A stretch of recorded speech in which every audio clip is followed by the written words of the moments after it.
Čau lidi, točím druhý video. Koukneme se teda na druhou stranu faktury. Doufám, že se vám první video líbilo. Tak na druhé straně tam najdeme vlastně taky spotřebu. Většinou to bývá hned ze začátku, rozdělenou vlastně po dobu toho celého roku.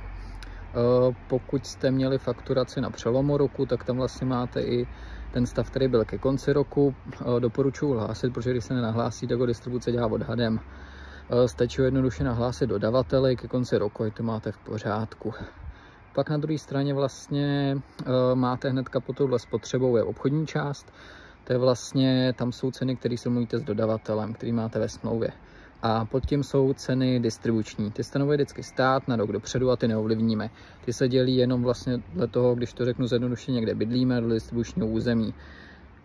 To se pak rozděluje vlastně, když u elektřiny je to vlastně distribuce E.ONu, ČEZu a Pražské energetiky, u plynu je to Gasnet, E.ON a Pražská plynárenská. Tak, pak ještě máme vlastně třetí stranu, k tomu se řekneme něco příště a co se týče určitě stavy, nahlašujte ke konci roku, ať to máte v pořádku.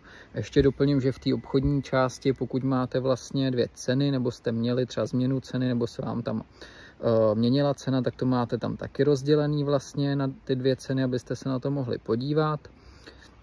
A to je asi na druhé straně tam všechno. Takže rozdělovat určitě obchodně distribuční část, protože pak je v tom zmatek a určitě to líp pochopíte.